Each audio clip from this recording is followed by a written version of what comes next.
In this video, we're going to talk about section 13.1 on unsaturated hydrocarbons. And after doing this section, you're going to want to make sure you know the bonding characteristics that differentiate the different types of unsaturated hydrocarbons from each other, as well as how they're different from the saturated hydrocarbons from chapter 12. So an unsaturated hydrocarbon is a hydrocarbon with one or more double bonds or triple bonds. So you've got physical properties that are similar to our saturated hydrocarbons, and we will talk more about these in a later section. You've got some very distinctive chemical properties. Now that we have double and triple bonds, these compounds are much more reactive. We'll talk briefly about those reactions later. And then the reason for this higher reactivity is because of the double and triple bond. You've got more ability to react with other molecules and make a lot of different types. So now that we're adding different pieces into our organic molecules, we have what we call functional groups. So these functional groups really do add function to the molecule. And for this chapter, the functional groups that we're working with are the double bond and triple bonds.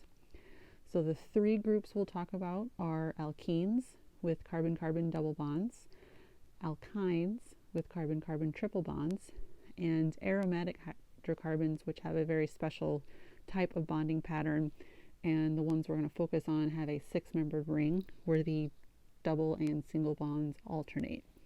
Each of these are going to have their own sections, but some key things to point out real quick: the E and the Y, and then if you remember, our saturated were the alkanes, where we had A. So it's a very subtle difference in their name. Again, carbon-carbon single bonds for alkanes, double bonds for alkenes, and triple bonds for alkynes. We had a general formula for alkanes last chapter. It was the CnH2n plus 2. So if you knew the number of carbons, you could figure out the number of hydrogens. For alkenes, it's going to be CnH2n, and then alkynes are going to be CnH2n minus 2. So to explain the relationship between these formulas, if I have an alkane, 2 carbons will give me 6 hydrogens. Remember, the main point here is that all carbon atoms want to have 4 bonds. So this is C2H6, so that is the 2n plus 2. If I want to make this a carbon-carbon double bond, now both carbons already have 2 bonds, so they only need 2 hydrogens.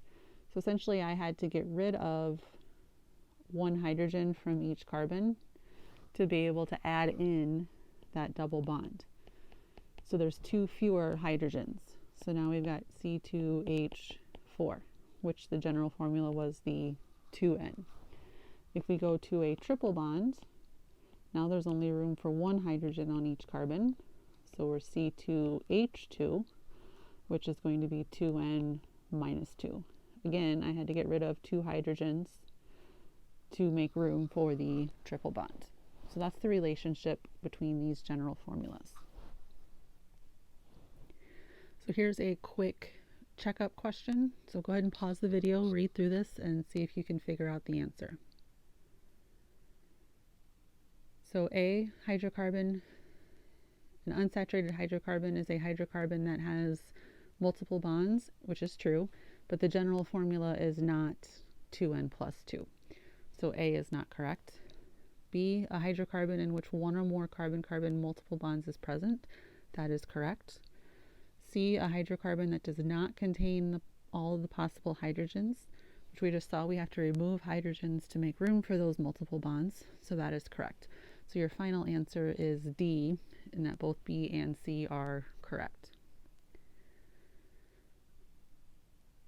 So in the next video, we'll look at section 13.2 and talk about alkenes and cycloalkenes.